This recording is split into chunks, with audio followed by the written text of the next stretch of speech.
organic, unpredictable, unknown, lovely, beautiful, a sense of fulfillment. This is part of the pleasures of life and not the chores of life.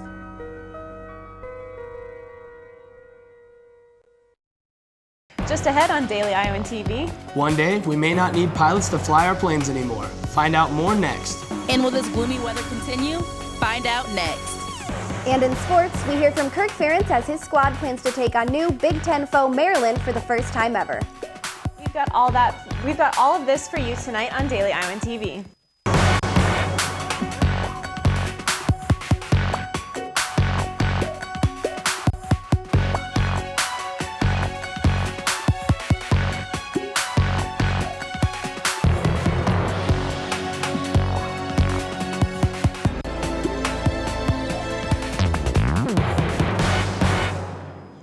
Good evening and thanks for joining us tonight. I'm Hannah Hawks. And I'm Austin Luce.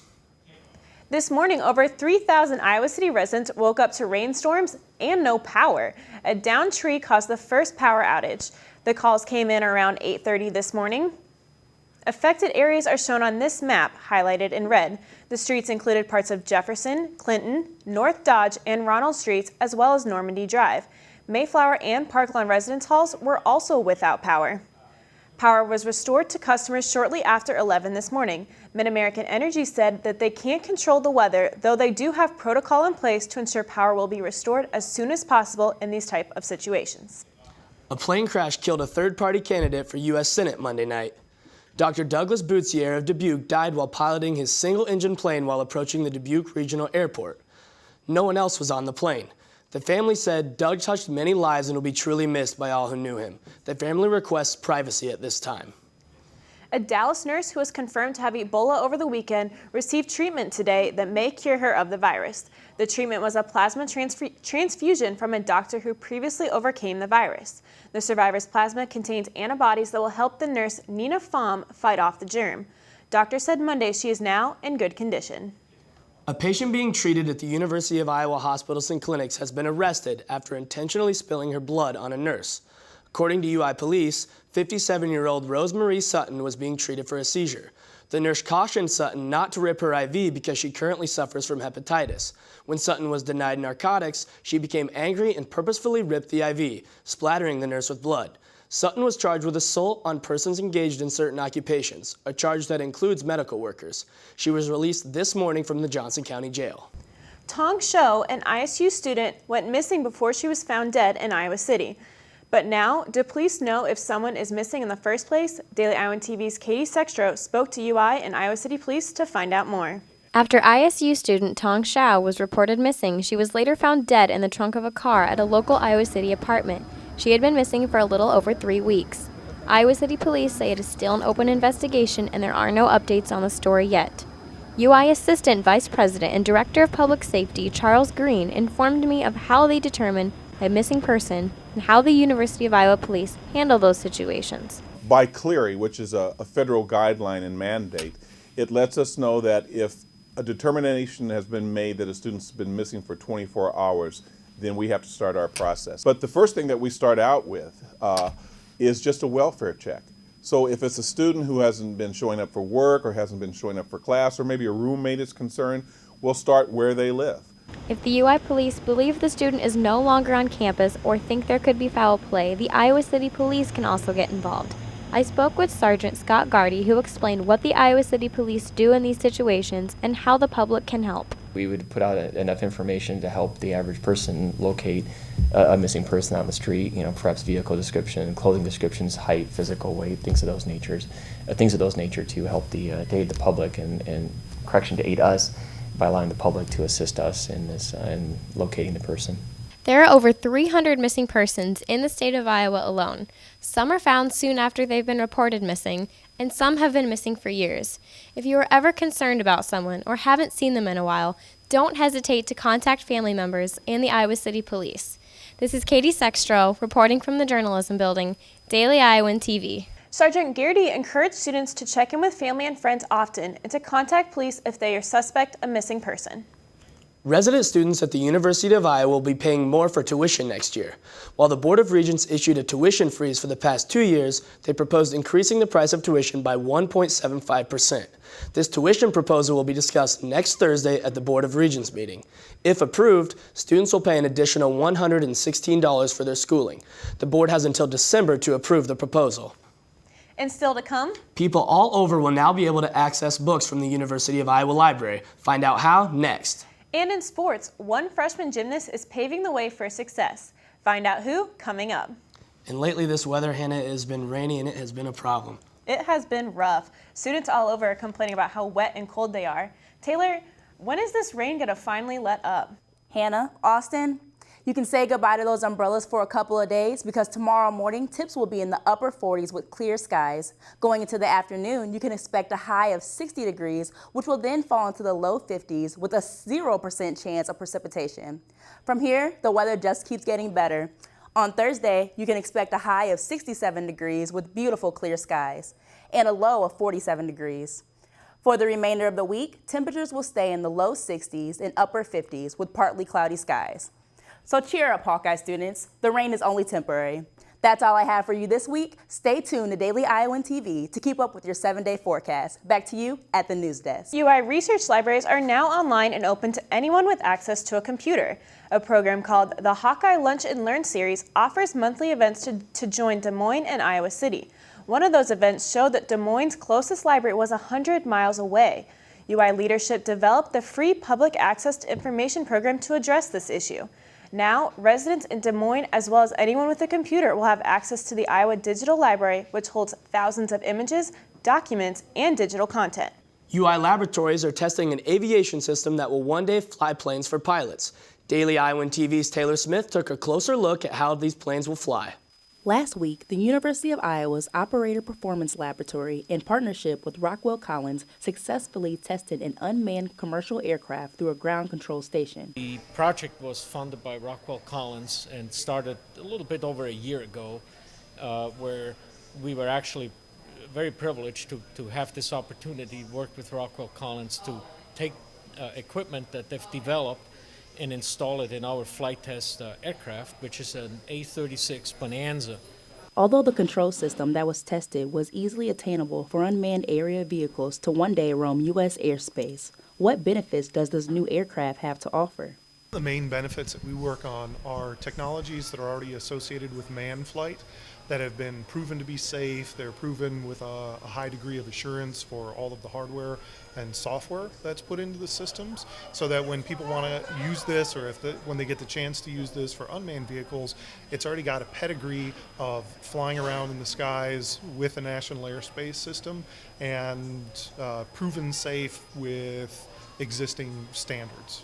So does this mean that U.S. passengers will only be able to fly unmanned aircrafts? We believe that unmanned systems are really meant for dull, dangerous, and dirty missions, things that have to do with, for example, when you fly sensors into a disaster like a volcano eruption or the Fukushima plant. Why would you expose a human being to this hazard when you can send an unmanned aircraft? Reporting from Iowa City, this is Taylor Smith with Daily Iowan TV. Over and out. Members of the lab say it could be 5 to 10 more years before these flights become a reality. Hannah, it's great to see Iowa football still undefeated in Big Ten play. Yes, it is, but the team is back on the road this weekend as they plan to take on the Terrapins for the first time in school history. Let's toss it over to Laura Belanda and Danny Payne in the sports studio to hear more about this matchup. Thanks, guys. Danny Payne here alongside Laura Belanda. A look into a rookie on the men's gymnastics team coming up, but first we've got the latest from Ferentz and his squad as they're prepping to travel over 900 miles this weekend to take on Maryland. That's right, Danny. As they prepare for the Terrapins, one difference from last year's team is how many times they go for it on fourth downs. Iowa has converted 9 fourth down attempts, more than any other Big Ten team. Yeah, the guys are doing a good job. They really are, and that's we're trying to be smart about when we calculate, when we pull the trigger and go ahead and go for it, or try to take a field goal or whatever it may be. So, but the bottom line is our players are doing a good job executing. I think if you combine that with third down, we're a little bit I'm not sure what numbers were last year, but it feels a little bit better right now for sure. Last year, the Hawks only converted 5 out of their 17 attempts. One guy who's making these fourth down conversions possible is running back Mark Wiseman. Yeah, I'm not big on stats, but I did peek at his stats yesterday, I believe it was. I think he's like just under 4 carry. And the thought entered my mind, I wonder how many of those were nitty-gritty, 4th and 1s, 1st and goal on the 1, that type of stuff. He does a lot of the hard, dirty work for us, and really does a good job there. So he probably should get some bonus points for that, because those don't show up in the stat column too often. While the talk of the day was offense, Iowa's defense has continued to succeed. Daily Iowan TV football reporter Chelsea Brown caught up with the lone starting defensive back. Chelsea? Thanks, guys. Chelsea Brown standing alongside strong safety John Loudermilk. Now, John, you had 2 interceptions in Purdue, but I know you weren't happy with your performance in the Indiana game. Kind of talk a little bit about that and how you want to improve this week. It just goes back to the little things, watching film, and, knowing our run fits and stuff, and, who's setting the edge, and then just go back to fundamentals like tackling and things. And I think we're going to get back to that this week in practice and really hopefully go out and have a good game Saturday. And now coming off the win against Indiana and now 2-0 in conference play, how do you guys want to continue your win streak?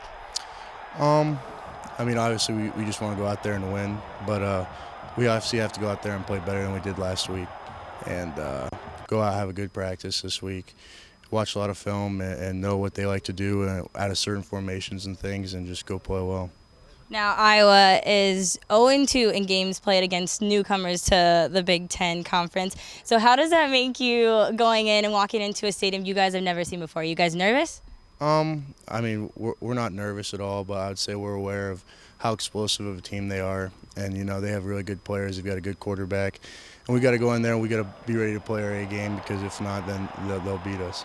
All right, well, thank you once again, John, and back to you guys in the studio. Thanks for that, Chelsea. While there's much happening on the turf for Iowa athletics, there are many things happening on the mat as well. This season, 5 new freshmen are walking on to Iowa men's gymnastics team, but one freshman's journey stands out from the rest. Daily Iowan TV's Taylor Mathis looks at how this gymnast is in the position to excel. This year, freshman Austin Hodges is entering Reeves Gym with a massive amount of hype. Joining the sport at the age of 2, Hodges was surrounded by gymnastics his entire life. But as he got older, Hodges made the choice to participate with the prestigious gym over competing with his high school team. If I chose to do it with my high school, I could just compete at the state level, and there's not a lot of exposure to college teams. The club program had me compete at more of a national level, so I could see my colleges as well as compete against the best in the country. Hodges' decision benefited his future as he finished 3rd in the junior division at the P&G Championship on the pommel horse, where he competed against other current UI gymnasts. This encouraged several different schools to give Hodges offers. The first thing that interested me in the school was in 2012 they ended up 5th place at NCAA's, so they're definitely an up-and-coming team, and I didn't necessarily want to join a team that was already at the top. I kind of want to be part of the process to actually win a national championship. The Buffalo Grove Gymnastics Center has produced many successful collegiate gymnasts, and UI head coach J.D. Reeves believes Hodges will be no exception. Austin was one of those kids that came in, we just recruited him for pommel horse essentially, but ended up having this really great attitude, super fun kid to work with. Takes direction very well. He's got this very calm intensity to him, so he likes to work hard, very quietly. So it makes it very fun to get him to learn new skills. He's going to end up bringing a lot more to our team than we had originally anticipated, and that's based solely on work ethic and attitude.